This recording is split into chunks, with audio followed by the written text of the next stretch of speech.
Please feel free to adjust the playback speed to 1.25 or 1.5 depending on your preference.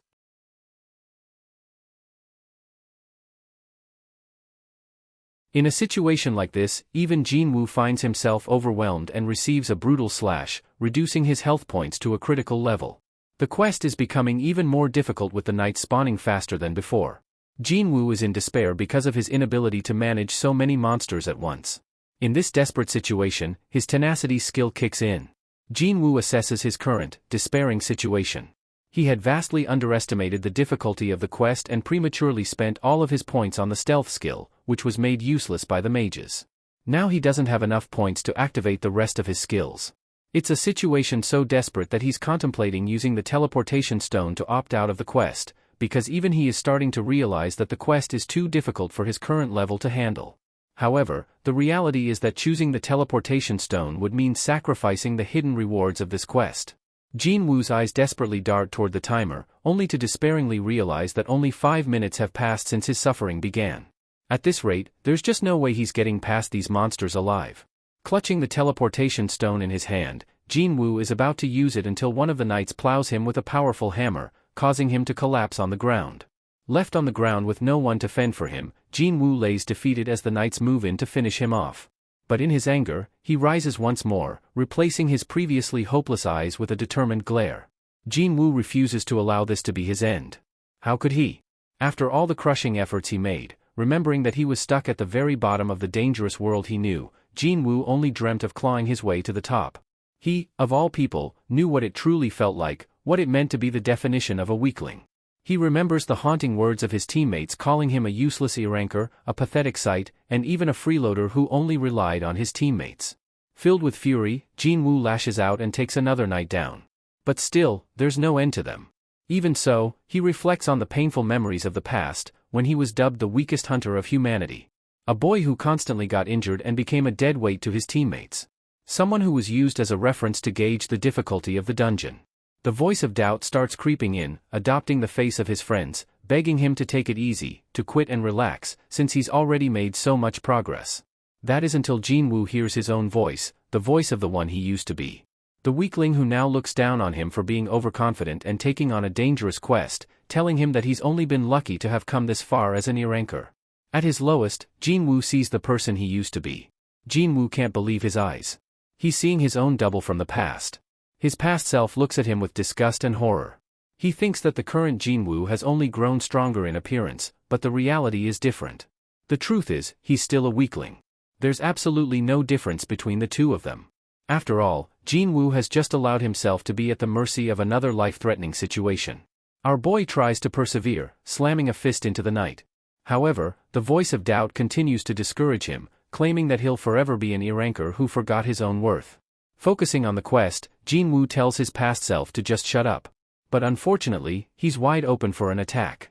A knight deals him a heavy hook from the side, causing him to stagger and get knocked toward another knight, who crushes him into the ground with a heavy fist. Jin-Woo finds himself utterly outclassed and now even pinned to the ground. The voice of doubt lingers among the knights, emphasizing that he's got a long road ahead of him. His life ahead is going to be filled with a bloodbath of endless sacrifices where he might even have to abandon his family. In the end, he'll be the cause of his own death. At the verge of death, Jin-Woo gauges the familiarity of the situation he is in. He's gone through this exact same scenario once before, only last time, he forgot what happened. The system pops open before him, reminding him about his daily quest. As it turns out, the timer for his daily quest for the day is about to run out. The voice of doubt thinks it's pathetic that he ended up clinging to luck as his saving grace. He intends to meet Sung Jin-Woo later down the road once more. But for now, the knight raises his weapon, aiming to deal the finishing blow on the warrior. Right before his weapon strikes Jin-Woo's head, the penalty quest notification pops up and instantly sends him away to the penalty zone. Jin-Woo has been saved by his own system, and he's nowhere to be found. The scene cuts to the piercing rays of the sun, where Jin-Woo finds himself waking up in the desert. It's the penalty zone, and luckily it triggered because he delayed his daily quest since he was focused on the hidden quest first. This also means that, in the real world, time has gone past midnight.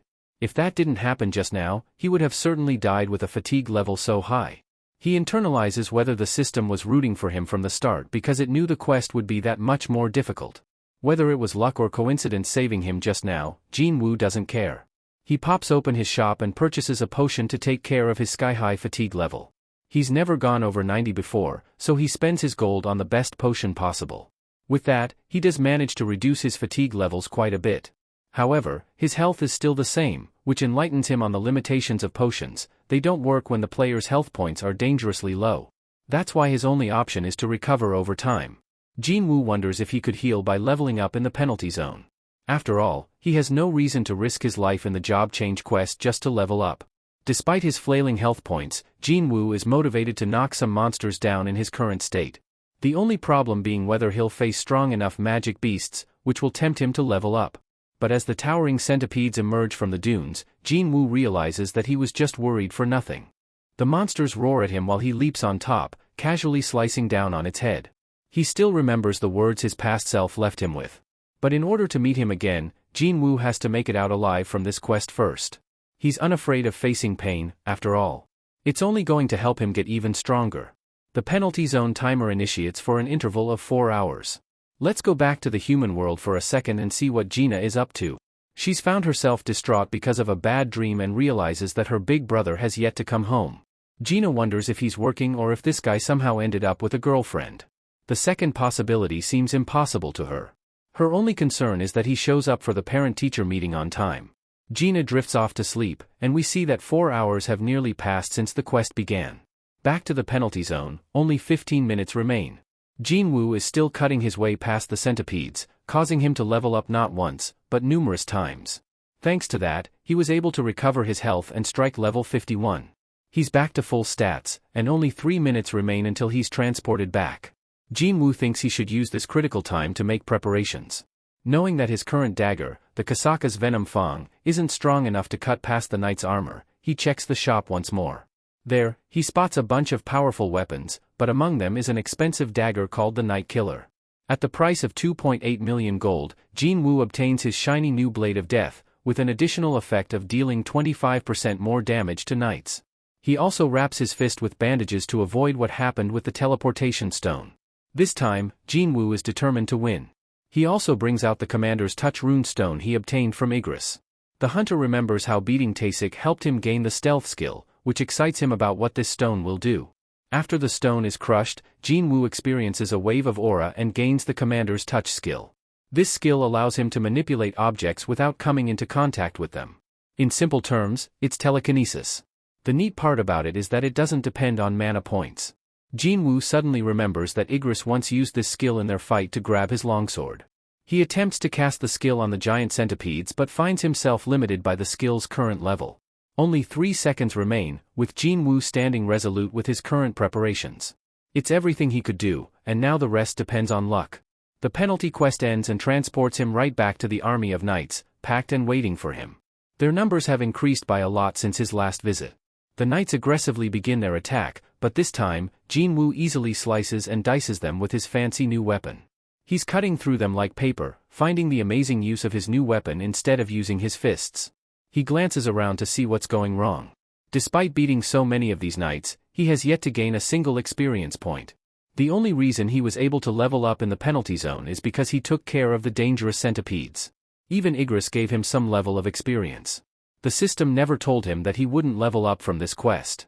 Then Jin-Woo's attention turns to the mages instead of the knights, who have yet to cast a single attack. All they've done is use incantations, leaving the knights to attack. This causes our boy to wonder what kind of abracadabra spells they're using, or if they're trying to debuff his stats. An enlightening realization sets in. Jin-Woo is confident that they're using a summoning spell to allow more knights to burst through the gates. Paired with the fact that he can't even gain any points, this means that the magic beasts of this dungeon are effectively summoned beasts. Armed with this knowledge, Jin-Woo whips out his weapon to target the mages. He takes down a mage with his dagger to test his theory, and he turns out to be absolutely right. As some of the knights collapse to the ground with the defeat of the summoner, Jin-Woo learns a new skill called Dagger Toss and immediately adopts the use of his stealth skill to deal with the rest of the mages. Just like last time, the mages attempt to disrupt his ability by activating their own detection skill. They end up finding him, but Jin-Woo isn't worried about that at all. It only helps him scout their location back, helping him locate the 5 remaining mages left to target. Jin-Woo merges his weapon, the Night Killer, with the commander's touch and activates the Dagger Toss skill. His previous throw took down one mage, only for the blade to end right back in his hand. He slices down another mage, leaving 4 mages to deal with. Jin-Woo is armed with his dual daggers, cutting past each knight in his way. He skillfully uses his telekinetic abilities to crush the knight's head with brute force. Then he focuses on his next few targets, aiming to take every single one of them down without fail. Jin-Woo's endless fight ends up with him standing on top of a mountain of knight corpses. Still, it's not an easy fight as he gets impaled from his blind spot before returning the blow and killing the knight. Painfully, he takes out the broken blade from his abdomen and fixates his attention on the final few mages hiding behind their summons. Jin-Woo's telekinetic skill helps him cut down another mage, leaving 3 more annoying spellcasters to deal with. The 3 clowns combine their spells to generate an uglier and more brooding monstrosity from the remnants of knight corpses. This giant behemoth is a knight golem, and he's not looking pretty to Jin-Woo. The golem attempts to crush him, forcing the hunter to take the battle to the ground. The golem offers a crushing attack, annihilating the ground with its endless barrage of fists. But when the smoke settles, Jin-Woo's determined eyes burst through. Thanks to the golem's previous attack, the knights are sparingly in the way. This helps Jin-Woo achieve his one and only opportunity of cutting down the last 3 mages in one final swoop. The rest of the knights collapse with their masters all gone. At the end, the hunter thinks that he only survived this long because of their strategy to concentrate on one big golem rather than overwhelming him with numbers. He looks at the timer, 4.5 hours have passed. The job change quest officially marks its end, but our boy is still afraid that some ugly will pop out as the final phase of the stage. Luckily, it's not the case, and he can finally get his hands on a job. We will finish this chapter here. Next chapter will be out soon, so stay tuned.